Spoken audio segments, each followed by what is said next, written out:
This concludes an evening of programming for On TV. Please join us again tomorrow night. Check your program guide for our schedule.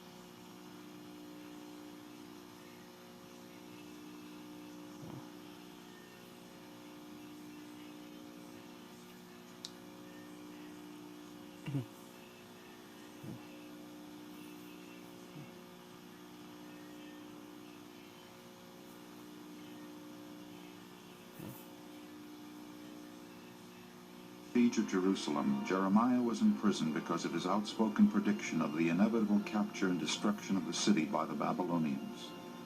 That dark hour, the prophet redeemed a piece of land so that it should not pass out of his family. He looked beyond the storm of judgment to the hope of a brighter day. In the offer of redemption that is made to him by a kinsman, he sees a God-sent opportunity to demonstrate to his brothers a divine pledge that the night of captivity will be followed by the morning return. He has not given up hope.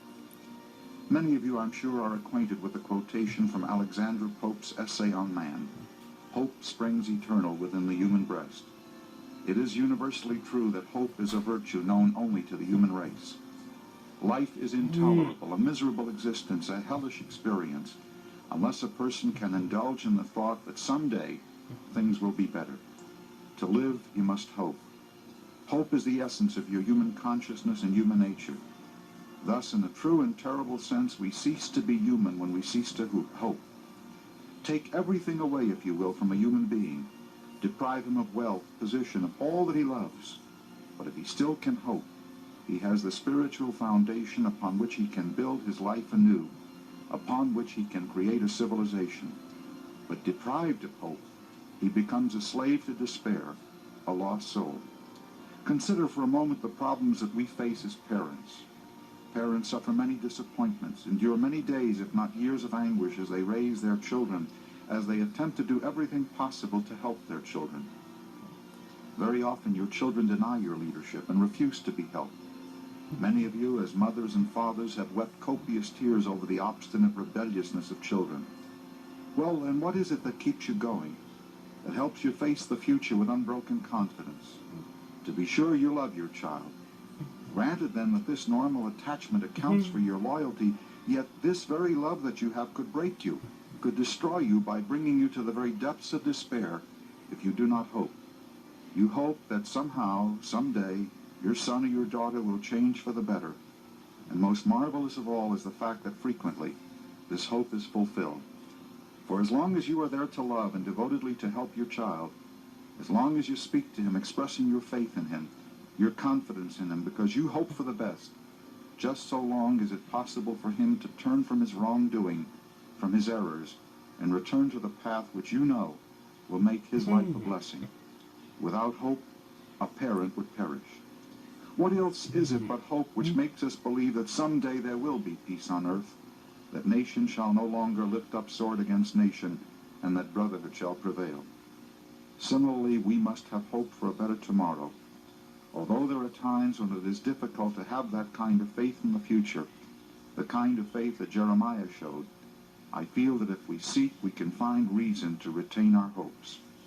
First, because the human intellect, empowered to split the atom, is also equal to the task of integrating the human soul and of building a unitary world. Second, because humanity is still in swaddling clothes and has come a long way for an infant. There is the wonderful story of the pagan to whom Abraham first offered hospitality and then refused it when the stubborn man refused to say grace. Then the Lord rebuked Abraham, saying, I put up with this fellow all his life. Could not you, my servant Abraham, put up with him for one night? God has put up with mankind for so many centuries. Who are we to give up hope after only a single lifetime of acquaintance? Amen. Our thanks to Rabbi Meyer Heller of Temple Emmanuel, Beverly Hills, for today's meditation. Time for a few moments of quiet, reflective thought and words of inspiration.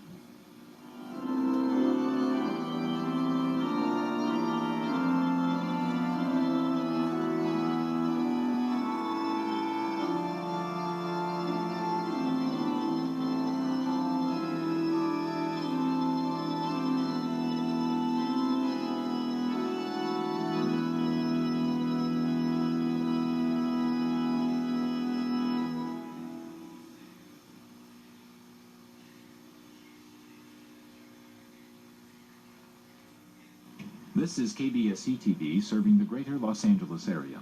KBSC-TV operates on channel 52 with an effective radiated power of 2,600,000 watts, which makes us the most powerful television station in Los Angeles. Channel 52's transmitter is located on Mount Wilson, and our studios and offices are at 1139 Grand Central Avenue, Glendale, California, 91201. KBSC-TV is owned and operated by Oak Broadcasting Systems Incorporated. Our programs are pre-recorded.